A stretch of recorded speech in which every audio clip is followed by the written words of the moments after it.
जय जोहार जय छत्तीसगढ़।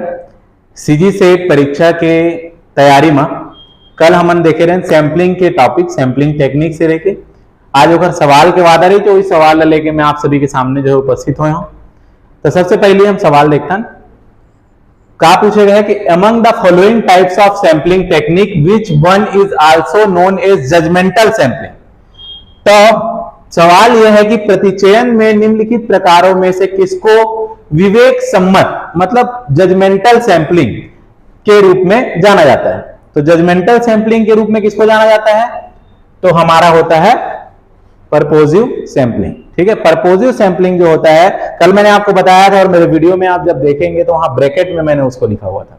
परपोजिव सैंपलिंग ब्रैकेट में था जजमेंटल सैंपलिंग। ठीक है, उसके बाद हमें सवाल पूछा गया in which of the following sampling method the sample is also known as accidental sample है, मतलब इकट्ठा हो गया, एक्सीडेंटल है। ये भी आपका नॉन प्रोबेबिलिटी में ही चांस रहता है जो है वो। ठीक है, सारे नॉन प्रोबेबिलिटी के सवाल दिख रहे हैं हम लोग को।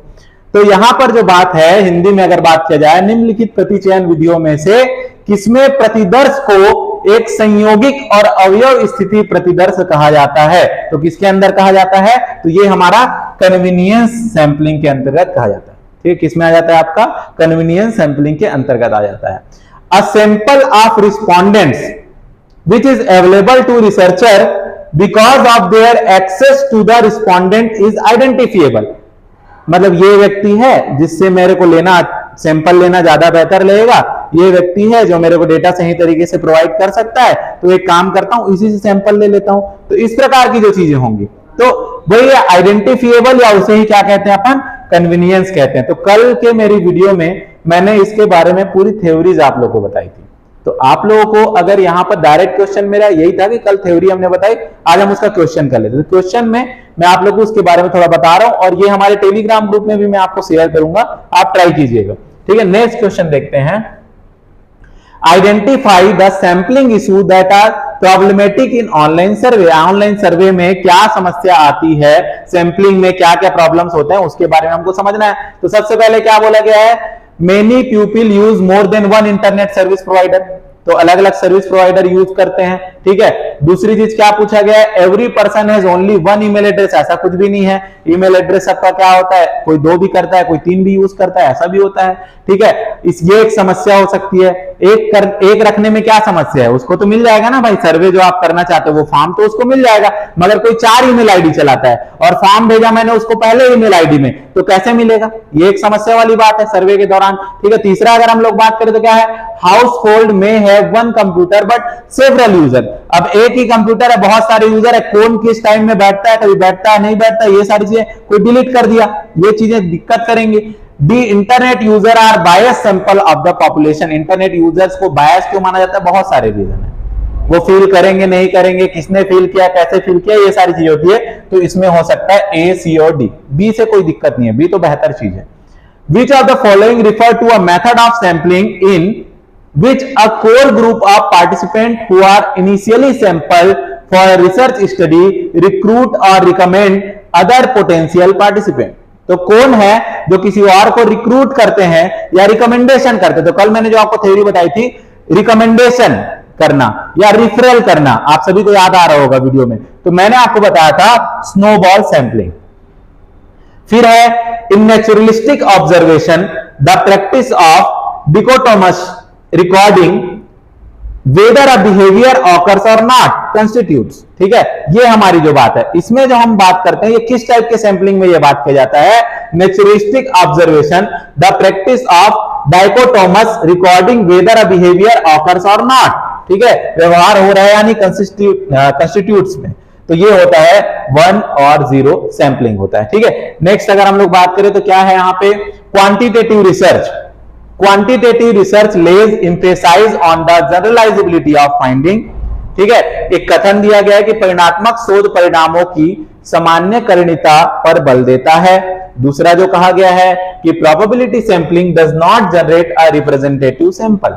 ऐसा नहीं है, सैंपलिंग टेक्निक रिप्रेजेंटेटिव सैंपल ही देता है। तो दूसरा स्टेटमेंट जो है वो क्या है? आपका फॉल्स है, बट पहला स्टेटमेंट क्या है? सही है। क्वांटिटेटिव को हम जनरलाइजेबिलिटी के लिए ही बात करते हैं, और क्वांटिटेटिव जो होता है हमको कहीं ना कहीं जनरल पे बात करने की बात करता है। ठीक है, नेक्स्ट क्या है अपने पास, स्टेटमेंट नंबर 1 फिर दिया गया, इन प्रोबेबिलिटी सैंपलिंग, दो प्रकार की सैंपलिंग होती है जिसमें से एक probability sampling it is not necessary that all the member of population have are equal opportunity, गलत बोल रहा है, जबकि ये किसमें होता है, नॉन प्रोबेबिलिटी में होता है, तो ये स्टेटमेंट तो हमारा गलत बोल रहा है। नेक्स्ट हम देखते हैं क्या कहा है, non probability sampling method is not a fixed और प्री डिफाइंड सेक्शन प्रोसेस, जबकि ये क्या होता है, प्री डिफाइंड होता है। तो यहां पे आप अगर आप ध्यान देखो, non probability sampling method is not a fixed और प्री डिफाइंड, हाँ कोई फिक्स या प्री डिफाइंड सैंपल नहीं होगा, तो यहां पर क्या हो जाएगा, 1 is false but 2 is true.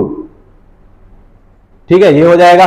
उसके बाद अगर हम लोग बात करें तो क्या है, snowball sampling, snowball sampling techniques fall under the category, किसके अंदर आएगा स्नोबॉल, तो स्नोबॉल आता है आपके नॉन प्रोबेबिलिटी के अंदर, कल हमने इसको देखा था, नॉन प्रोबेबिलिटी के अंदर देखने को मिलता है। इसके बाद जो सवाल है, एक रिसर्चर है जो उपयोग करता है सिस्टमेटिक रैंडम सैंपलिंग को, सिस्टमेटिक आपको बताया गया था, एक पहला नंबर बताया जाएगा, वहां से कितना रेंज होगा, तो 600 इंप्लॉइज लिस्टेड हैं, यदि डिजायर्ड सैंपल की साइज 30 है और पहला नाम सेलेक्ट किया जा रहा है, नंबर वो क्या है 8 है, तो विच of the following will not be selected, तो किसका सिलेक्शन नहीं होगा, ये सवाल पे पूछा गया है।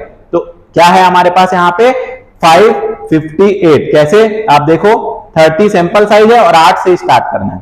ठीक है, तो 8 से स्टार्ट करेंगे और टोटल नंबर ऑफ इंप्लॉइज कितने अपने पास 600 इंप्लॉइज है, तो उसके हिसाब से हम देखेंगे सैंपल साइज 30, फर्स्ट नेम कौन सा सेलेक्ट किया गया इज नंबर 8 नंबर सेलेक्ट किया गया 30, फिर नेक्स्ट हम देखेंगे फिर 30, तो ये आप जब कैलकुलेशन करेंगे तो आपको क्या रिजल्ट मिलेगा, कल मैंने इसका जो है आप लोगों को बताया था सैंपल साइज सेलेक्ट करने के हिसाब से 558। स्नोबॉल सैंपलिंग, स्नोबॉल सैंपलिंग का 3 बार आपने क्वेश्चन देख लिया, एक ये नॉन प्रोबेबिलिटी है, दूसरा ये रेफरल रिकमेंडेशन पर बात करता है, और तीसरा जो यहां पर सवाल किया गया है, ठीक है, ये अननोन पॉपुलेशन के लिए ज्यादा सुटेबल होता है, जिसको हम नहीं जानते हैं उन तक भी रिफरल होकर वो चीजें पहुंच जाती हैं।